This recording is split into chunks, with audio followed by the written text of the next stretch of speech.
Great. Here's a full story video script about what Captain Ibrahim Traoré has done since becoming president of Burkina Faso. Perfect for your World Story 249 channel, Ibrahim Traoré's presidency. What he has done so far for Burkina Faso. World Story 249. At just 34 years old, he made history. Captain Ibrahim Traoré became the world's youngest president when he led a military takeover in Burkina Faso in 2022. But what has he actually done since taking power? 1. Fighting terrorism. One of Traoré's first promises was to take back control of his country from terrorist groups. Northern and eastern parts of Burkina Faso had fallen under the grip of militants. So Traoré launched a bold military strategy.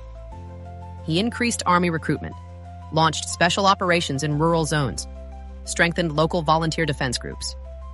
For many citizens, this was a sign of action, real, visible steps toward peace and security. 2. Kicking out foreign troops. In 2023, Traoré made headlines by asking French troops to leave Burkina Faso. He argued the foreign presence wasn't helping the fight against terrorism, and that Burkina Faso must defend itself on its own terms. French military bases were shut down. Traoré sought military cooperation with other African nations and new partners like Russia.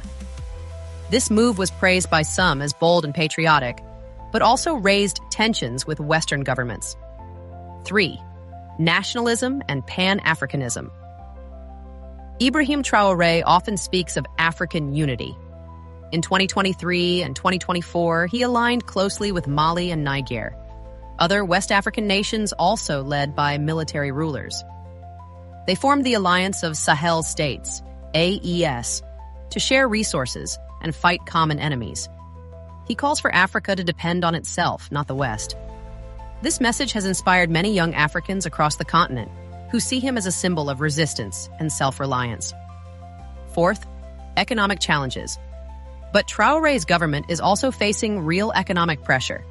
Sanctions from ECOWAS, lack of foreign aid, and instability have hurt the economy. Inflation has risen.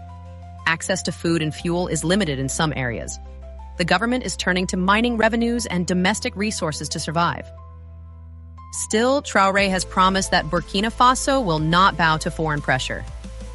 5. Popular support and criticism. Despite the crisis, many young Burkinabés see him as a strong leader. He walks with soldiers, speaks to villages, and avoids luxury. But human rights groups have raised concerns. There are reports of media restrictions and opposition voices being silenced. Is this the price of revolution or a warning sign? Conclusion. Captain Ibrahim Traoré remains a powerful and controversial figure. To his supporters, he's a hero. To his critics, a military strongman. But one thing is clear, he has changed the story of Burkina Faso. This is World Story 249, where every story matters. Subscribe for more.